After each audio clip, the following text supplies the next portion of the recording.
गुजरात के वडोदरा के अटलादरा इलाके से एक बड़ी खबर सामने आ रही है। यहाँ के प्रतिष्ठित श्री बालाजी स्काई राइज में बिल्डर और दुकानदारों के बीच विवाद गहराया है। पिछले 5 सालों से अपनी दुकान और ऑफिस के मालिकाना हक का इंतजार कर रहे लोग अब सड़क पर उतर आए हैं और जमकर नारेबाजी कर रहे हैं। दुकानदारों का आरोप है कि दुकानें सौंप दी गई है, लेकिन बुनियादी सुविधाएं नदारद है। सबसे बड़ा सवाल तो फायर सेफ्टी को लेकर खड़ा हुआ है। दुकानदारों का दावा है कि फायर एनओसी तो दिखा दी गई है, लेकिन हकीकत में ना तो पंप है और ना ही डीजल कनेक्शन और ना ही सुरक्षा के पुख्ता इंतजामात। लाइट के कनेक्शन के साथ ही जनरेटर को जोड़ खाना पूर्ति कर दी गई है और अपने आप में ये सबसे बड़ी सुरक्षा चूक भी है।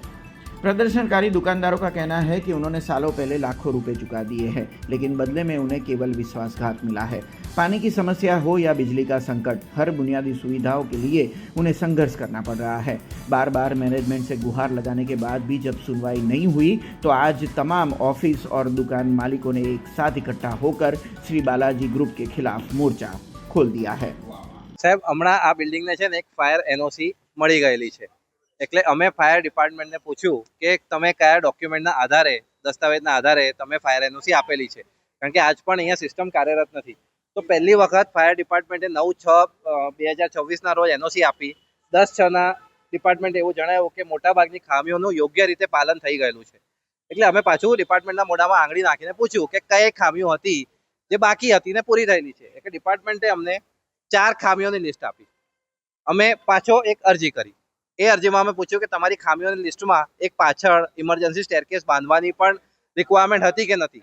એટલે ડિપાર્ટમેન્ટે એના પછી એક રિપ્લાય આપ્યો કે એ પાછળ ઇમરજન્સી સ્ટેરકેસ બાંધવા માટે ડિપાર્ટમેન્ટને બિલ્ડરે એક બાંહેધરી પત્ર આપ્યું છે, એફિડેવિટ આપ્યું છે, અને એફિડેવિટના આધાર પર એક એનઓસી અપાઈ છે। એફિડેવિટની કોપી ત્યારે પણ ના અપાઈ। અમે આરટીઆઈ કરી તો એફિડેવિટની કોપી અપાઈ। એફિડેવિટમાં એવું કીધેલું છે કે ભાઈ અમે 6 મહિનામાં એક ઇમરજન્સી સ્ટેરકેસ પાછળ ઊભો કરી દઈશું, એ પણ ફક્ત 6થા થી 13મા માળ સુધી, જ્યારે કાયદો એવું કહે છે કે સ્ટેરકેસ ઉપરથી નીચે સુધી સળંગ હોવો જોઈએ।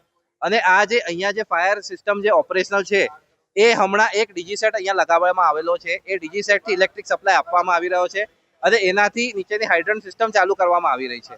પણ હકીકતમાં જે કાયદેસર ફાયર સેફટી સિસ્ટમ ઓપરેશનલ હોવી જોઈએ એવી આજે પણ ઓપરેશનલ નથી, છતાં પણ ડિપાર્ટમેન્ટે એમને ફાયર એનઓસી આપેલી છે।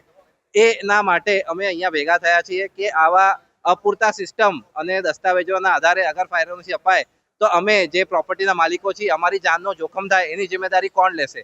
તંત્ર એવું કહે છે કે આની જિમ્મેદારી બિલ્ડર અને ઉપયોગકર્તાઓની રહેશે, પણ જ્યારે ચકાસણી કરવા માટે આવે ત્યારે તો એમની જિમ્મેદારી થાય કે બરાબર રીતે ચકાસણી થાય સિસ્ટમની અને બરાબર અમલ થાય। हमसे जुड़े रहने के लिए हमारे YouTube चैनल को सब्सक्राइब करें और नई वीडियो की नोटिफिकेशन के लिए बेल आइकॉन को दबाएं।